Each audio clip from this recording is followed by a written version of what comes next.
Hey, salut à tous et bienvenue pour une nouvelle vidéo. Aujourd'hui un petit peu particulière car il ne s'agira pas d'ouverture. On va regarder ça tout de suite ensemble.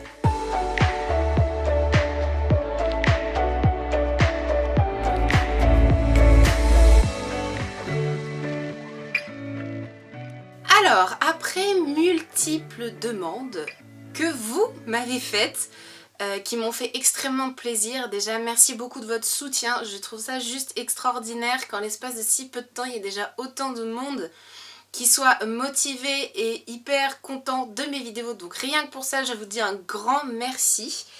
Et en effet, j'ai eu quelques demandes identiques à propos des boosters que j'avais mis en fond de mes deux premières vidéos, où les personnes se demandent tout simplement comment j'ai fait pour avoir les boosters sous cette forme. Alors bien évidemment, l'idée pour moi, quand je dis je collectionne les boosters, c'est de pouvoir les conserver dans un bon état. Donc l'idée c'est de garder la face, le recto je m'en fiche, derrière honnêtement c'est juste du blanc. Donc aujourd'hui je vous propose tout simplement un tuto pour savoir exactement comment je fais mes boosters, comment je les conserve dans cet état et comment tout simplement ils peuvent être tordus sans être pliés, ils ne peuvent pas être déchirés, c'est beaucoup trop solide. En tout cas, ça va demander un petit peu de matériel, on va faire la liste ensemble, mais dans l'idée, vous devriez pouvoir le faire également et j'espère en tout cas que ça vous plaira de voir ça. Donc en soi, voilà, l'idée pour moi jusqu'à présent, c'était d'avoir des boosters, comme vous pouvez le voir, on va dire de collection, puisque à chaque fois je ne m'embête pas à en avoir plein. Là les plusieurs exemplaires c'est tout simplement des boosters que j'envoie en fait pour les personnes qui me réclament les cartes ou autres. Du coup les doubles que j'ai je les fais quand même en plastifié et je les envoie, ça fait des cartes d'envoi, c'est plutôt pas mal.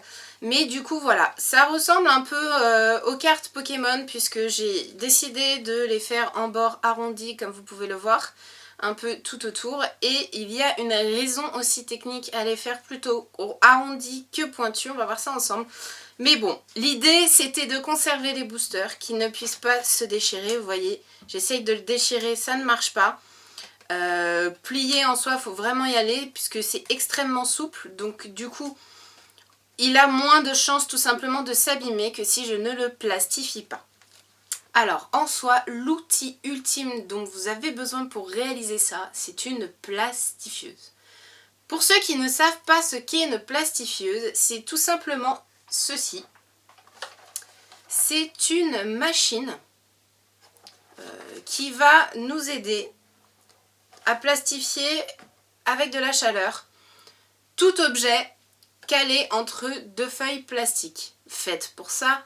Moi tout simplement au départ je voulais l'acheter dans les grandes surfaces comme Carrefour ou Leclerc ou tout simplement au rayon papeterie, c'est trouvable. Mais je trouvais ça extrêmement cher parce qu'il faut compter entre 30 et 40 euros. Au début je ne trouvais pas tant que ça l'utilité d'une plastifieuse, je l'ai acheté il y a 3 ans. Et je l'achetais à l'époque pour plastifier mes cours en fait d'études, où tout simplement ça évitait que la feuille se déchire ou que le carton se déchire, ça la rendait solide. Donc après je me suis rendu compte de l'utilité d'une plastifieuse en plastifiant les photos, les marque-pages, enfin énormément de choses. Au final on se rend compte qu'au quotidien on peut en avoir besoin constamment. Et bien évidemment elle m'a sauvé la vie pour ces boosters. Donc on va passer au tuto parce que l'idée c'est pas de faire toute une vente de plastifieuses. Mais dans l'idée, moi je l'ai acheté tout simplement à Action. Celle-ci je crois que j'ai dû la payer une dizaine d'euros ou une quinzaine d'euros, je sais plus. Mais c'est quand même moitié prix. Je trouve qu'elle est compacte, elle est pratique, elle est simple, il n'y a pas de menu, vous allez voir.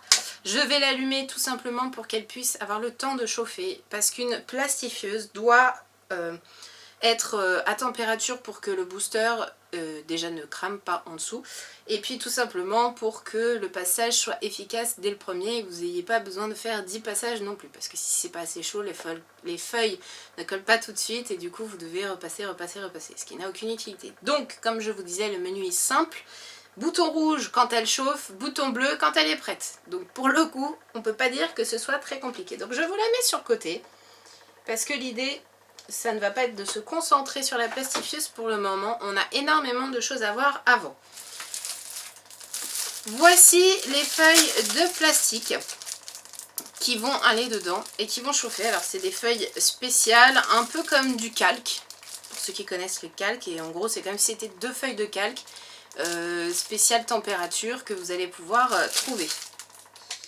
Et aujourd'hui on va se concentrer sur ces 4 boosters. Donc pour plastifier ces 4 boosters, c'est simple. Il vous faut de la colle. Bon, dans l'idée, c'est pas très compliqué. Il vous faut une lame. Une lame, c'est-à-dire une lame, alors je ne peux pas faire de point dessus, une lame de cutter. Ça c'est une lame stylo puisque c'est acheté en loisirs et création, ce qui est beaucoup plus pratique pour manipuler plutôt que le gros cutter, mais c'est exactement la même chose puisque c'est une lame de cutter. Donc j'aurais dit un cutter, tout simplement. Pour ceux qui n'ont pas la réglette, je vais montrer ce que c'est une réglette, je conseille la règle et le ciseau. Le ciseau, de toute façon, vous en aurez besoin pour faire les bords arrondis. Je n'ai pas de machine pour ça, c'est vraiment du manuel. Donc, j'allais dire, vous aurez besoin du ciseau. Et certains vont me dire, mais qu'est-ce que c'est qu'une réglette? Une réglette, c'est tout simplement ceci. Pareil, c'est facilement trouvable à Action. Pour moi, les boosters, c'est quelque chose que je veux faire avec précision. Donc, la réglette est mon amie. Donc, pour ces boosters-là, en général, je commence toujours par aplatir les côtés, puisqu'en effet les boosters quand on les ouvre, vous voyez il y a un bord ici où on a quand même l'épaisseur des 10 cartes à chaque fois, donc on ne peut pas couper, sinon on va se retrouver avec une sorte de zigzag comme ça tout au long, ça va être pas beau. Donc l'idée c'est voilà, avec le bord ou même avec votre ongle, moi je conseille le stylo parce que c'est quand même un peu plus puissant que l'ongle et puis ça évite de faire des marques sur booster, mais d'aplatir vos bords comme ceci. Vous rentrez ici la lame, vous gardez votre cutter parallèle à votre bureau ou à votre planche et puis vous avez juste à glisser jusqu'au bout et c'est immédiat. Comme vous pouvez le voir, c'est tout droit, il n'y a pas de différence. Donc voilà, vous faites ça des deux côtés. Pour moi ce que j'aime vraiment c'est l'illustration de devant et j'aime bien faire ce format un peu carte qui me rappelle tout simplement les cartes Pokémon. Donc là, je ne conseille pas de tirer de cette façon puisque vous pourriez tout simplement arracher le devant du booster. Donc pour plus de délicatesse et de safety, je vous conseille de mettre à plat l'illustration que vous voulez garder, de maintenir et ensuite de faire glisser à droite comme ceci le booster, puisque comme vous pouvez le voir, là vous abîmez le booster du dos, ce dont on s'en fiche. Et là au moins votre booster ici est en très bon état.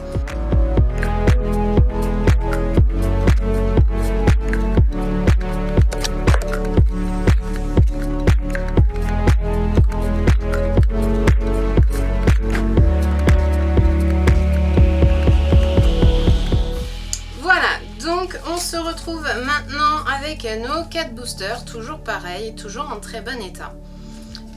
Et juste avec nos faces.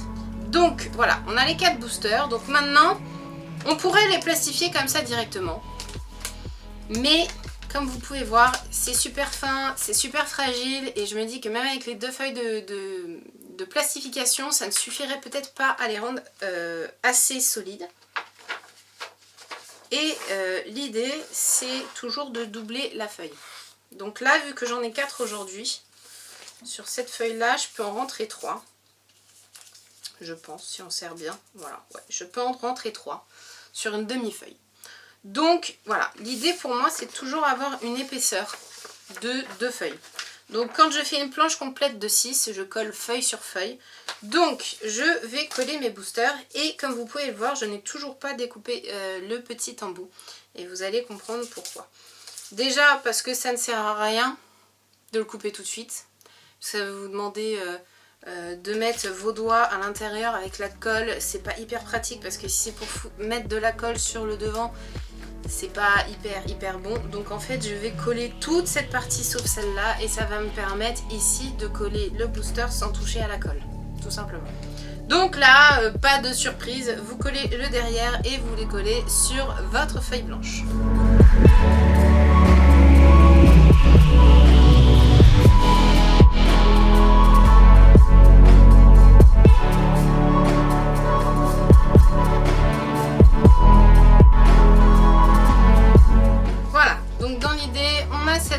manche là qui est collée, donc ne vous inquiétez pas si ça fait des petites vagues comme ça. On va couper avec la réglette en fait pour faire quelque chose de très droit. Donc ça va tout simplement partir. Là l'idée c'est du coup de coller les feuilles. Alors là je l'ai fait après parce que c'est une feuille qui est déjà reliée à elle-même, donc elle ne glisse pas. Mais quand c'est 2 feuilles sur feuille, je le fais avant de coller les boosters, sinon c'est assez compliqué. Et vous n'avez pas besoin de mettre une tonne de colle, hein. J'ai mis juste quelques points et quelques bords. Parce qu'en fait c'est juste pour pas que ça glisse entre les 2 feuilles de plastique et que quand ça se plastifie ça ne glisse pas l'un sur l'autre et que vous vous retrouviez un peu comme un rond de flanc avec les feuilles complètement en éventail. C'est juste pour pas que ça bouge en fait. Là l'idée donc pour ceux qui n'auraient pas de réglette, c'est du coup de prendre soit règle ici sur la longueur avec le cutter, vous venez faire votre ligne. C'est ce que je conseille plus que le ciseau. Pour ceux qui n'ont pas de cutter, un ciseau, bien évidemment. Mais l'idée, c'est d'être hyper précis. Donc, voilà, je vais vous montrer comment je fais avec la réglette.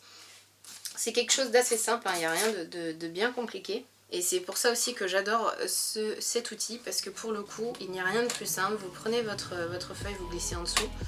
Et vous vous mettez bien au bord de la règle pour bien définir votre côté. Pour tout simplement avoir de la matière à tenir en dessous, parce que même en appuyant ici, votre feuille elle peut faire ça et du coup vous coupez votre booster pas droit du tout.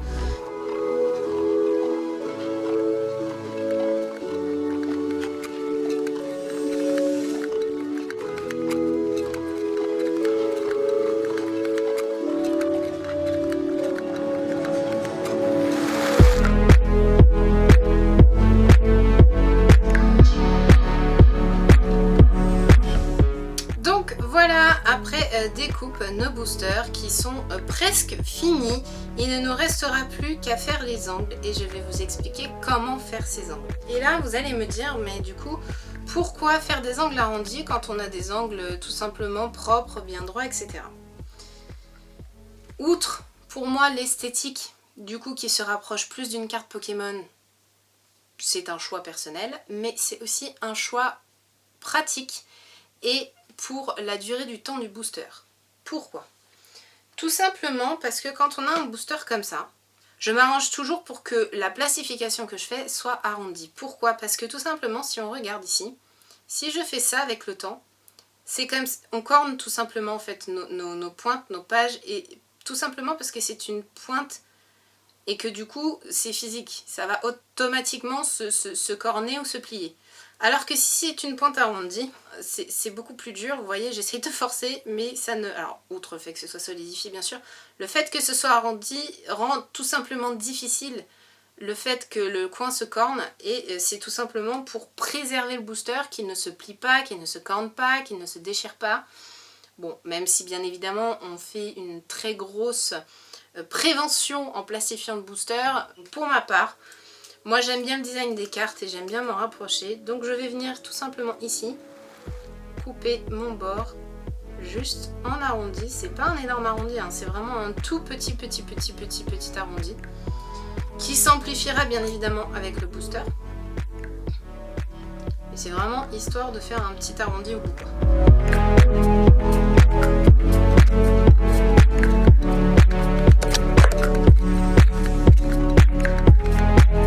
Alors, comme vous pouvez voir, les 2 feuilles se sont décollées. Alors, comme je vous l'ai dit au début de la vidéo, l'idée c'est pas d'en mettre de trop. Et là, pour le coup, vu que je suis debout, pas assis sur un bureau, j'ai peut-être pas mis assez de colle. Donc bon, il faut trouver un juste milieu entre trop et pas assez.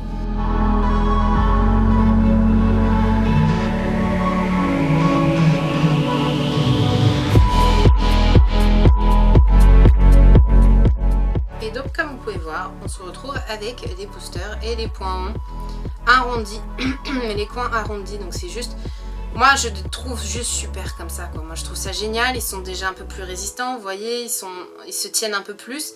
Et donc pour ceux qui n'ont pas de plastifieuse, en vrai vous pourriez bien coller vos boosters et les garder comme ça, hein. Ils sont extrêmement solidifiés et extrêmement bien comme ça. Vous pourriez les garder ainsi si vous n'avez pas de plastifieuse dans un premier temps. Donc comme je vous le disais tout à l'heure, on va passer à la plastification. Donc pour ça, je vais prendre ma feuille. Et je suis sur le cas tout simplement où je n'ai pas, assez de booster pour toute ma feuille. Donc comme je l'ai dit tout à l'heure, je ne vais pas... L'avantage c'est que là je vais en faire 3 par exemple sur les cartes que j'avais à faire avec vous. Donc j'ai pas besoin trop de réfléchir, j'ai juste à couper la feuille en deux. Mais je vais quand même les placer pour calculer la marge qu'il me faut entre chaque carte, alors entre chaque booster pardon. Donc bien évidemment espacez quand même un minimum vos boosters pour pouvoir les couper, sinon ça va être très compliqué. Donc celui du haut il n'y a pas de problème parce que c'est toujours beaucoup plus grand que ce n'est prévu. Mais en bas, voilà, vous essayez de prévoir au moins 5 mm tout autour du booster parce que vous allez devoir couper autour après. Donc l'idée, ce n'est pas de vous retrouver avec des boosters collés les uns sur les autres.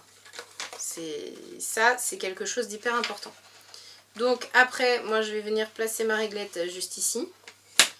Donc pareil, je vais garder à peu près 5 mm pour pouvoir avoir une marge. Et moi je vais venir couper ici ma planche et bien évidemment comme je vous l'ai dit je garde le coin qui est déjà pré-collé par l'industrie, comme ça elle est réutilisable et les feuilles ne se dissocient pas parce que je ne sais pas dans combien de temps je vais la réutiliser. Bon, là vient l'étape délicate. Pourquoi? Parce que nous avons séparé la feuille d'origine, donc les feuilles ne se tiennent plus, elles ne sont plus collées sur un côté. Donc si vous prenez ça comme un bourrin ou un peu trop fort, bah tout va se dissocier, mais alors là ça va être compliqué. Donc je conseille de mettre toujours une main sur le devant pour décoller en fait le côté. De prendre les deux feuilles et de tout de suite, si possible, mettre une main en dessous. Voilà. Pour garder la pochette. Bon, si vous avez un booster qui bouge, n'hésitez pas à le remettre délicatement sans trop bouger le reste. Donc, et c'est là que notre super plastifieuse revient en marche. Touc! Je vais la remettre en route. Je vais essayer de l'avancer un peu pour que vous puissiez voir ce fameux bouton rouge. Parce que c'est ce qui est le plus important. Dans une plastifieuse, vous avez un sens d'entrée, un sens de sortie avec une flèche souvent stipulée à l'entrée. Donc là, l'idée, c'est d'attendre que ce soit bleu. Voilà. Donc là, elle est passée au bleu tout simplement pour me dire je suis prête, je suis chaude, c'est parti. Donc, ne vous inquiétez pas si ça chauffe au niveau de la plastifieuse, c'est normal, c'est du chaud. Si ça dégage une certaine odeur de plastique chaud aussi, c'est normal. Donc là, ça veut dire qu'elle est chaude. Donc je vais mettre tout simplement à l'entrée en maintenant derrière les feuilles le temps qu'elle démarre. Donc là, elle les a pris, je peux relâcher. Tout simplement parce que vu que les feuilles sont dissociées, souvenez-vous, on a une partie dissociée puisqu'on garde la partie associée pour de prochains boosters et pas abîmer les feuilles. Forcément, il faut faire attention qu'elles partent bien. Une fois qu'elle a pris le début, il n'y a plus de problème, elles se dissocieront plus, hein. Elles sont déjà collées devant, donc il n'y a pas de problème. Et donc là, comme vous pouvez voir déjà, entre l'opacité ici et la transparence ici, on est passé sur quelque chose de très transparent. Bon là, voilà, si je ne mets pas le reflet de la lumière, on est presque sur quelque chose de translucide. Donc là, les boosters ressortent comme ceci. Alors des fois ça peut arriver que ça vous demande plusieurs passages, surtout quand elle n'est pas très très chaude, ou ça fait des petites bulles à l'intérieur comme vous pouvez voir au milieu. Des fois ça vous le fait sur le booster. Ne paniquez pas, hein, il n'y a pas de problème. En passant plusieurs fois le passage, ça va se retirer. Ne touchez surtout pas votre booster et pas de panique, puisque de toute façon on va les recouper et on va les repasser une dernière fois. Donc là je vais la mettre sur le côté maintenant que vous avez vu plus ou moins comment ça se déroule. Donc c'est là que la réglette partie 2 intervient. C'est-à-dire que je vais placer la réglette ici. Et je vais venir découper au bord mes boosters. Alors comme je vous l'ai dit au bord, mais attention, laissez au moins 2 mm de plastique sur le côté. Hein. Comme je vous l'ai montré sur les boosters que j'ai fait. Il faut laisser un bord plastique d'au moins 2 mm. Tout simplement pour qu'elle puisse coller comme les raviolis en fait. Hein. Oui, je parle de nourriture, excusez-moi, on approche midi, j'ai un peu faim.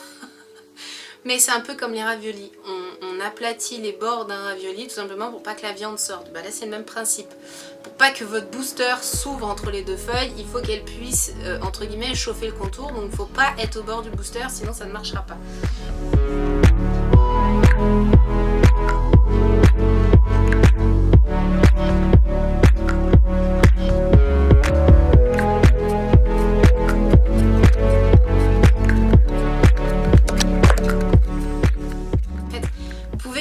l'infini. C'est aussi ça le côté pratique d'avoir un bord, c'est que dès que vous allez le tordre plusieurs fois, ça va pas abîmer votre booster puisqu'il est souple maintenant, mais vous allez pouvoir rouvrir et reséparer vos deux films, et vu qu'il y a deux feuilles blanches à l'intérieur, vous pouvez de nouveau le rouvrir et le refaire si vous avez en effet un design que vous voulez modifier. Donc là, bien évidemment, j'ai découpé mes boosters. Donc encore une fois, la dernière étape avant la replastification, c'est de recouper. Vous voyez les bords, en plus de quoi, vu que c'était arrondi en dessous, quelque part la plastification a fait le contour. Donc vous n'avez même pas besoin de calculer, vous suivez tout simplement le bord du contour. Donc en plus, ça vous fait comme un patron. Vous avez juste à suivre. Rien de bien extraordinaire. Hop. J'ai juste à suivre du coup les petits bords qu'elle m'a fait. Voilà. Oula. Ils volent. Tac. Voilà. Et les bords sont arrondis comme vous pouvez le voir.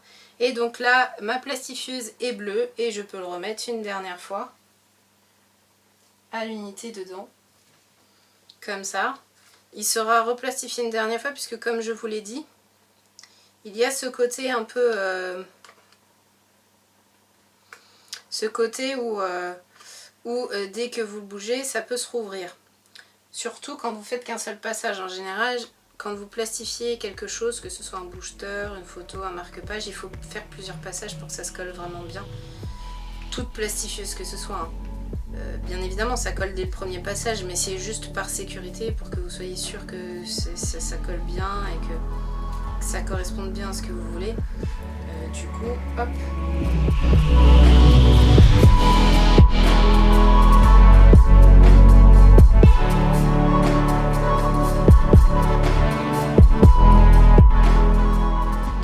Donc l'idée, voilà, c'est de passer plusieurs passages jusqu'à ce que vous obteniez tout simplement, voilà, la tête de vos boosters. Et là, pour moi, ils sont juste parfaits, sublimes. Ils sont protégés du temps. Derrière, vous avez une carte blanche. Donc vous voyez, moi par exemple, quand je fais des envois, ceux qui me demandent par exemple les jetons ou les cartes des vidéos qu'on ouvre ensemble, je l'ai dit notamment à une personne, mais je vous le redis dans cette vidéo au cas où, vous pouvez trouver toutes mes coordonnées dans l'onglet à propos de ma chaîne. Vous avez mon adresse mail, même mon adresse postale si vous voulez m'envoyer des choses. Donc pour le coup, voilà, dès que j'envoie quelque chose, j'utilise des boosters que j'ai en double et je mets un petit mot derrière, ça fait toujours un super souvenir. Enfin, moi je trouve que dans cette forme-là, on peut leur trouver plein de fonctionnalités. Donc pour le coup, moi je les trouve parfaits comme ça. En tout cas, même si ce tuto aura été un petit peu long, j'espère qu'il vous a plu. N'hésitez pas à mettre un petit pouce vers le haut si ça a marché pour vous, si vous avez aimé la vidéo, si je vous sauve la vie pour sauver vos boosters. Pour certains, c'est peut-être le cas.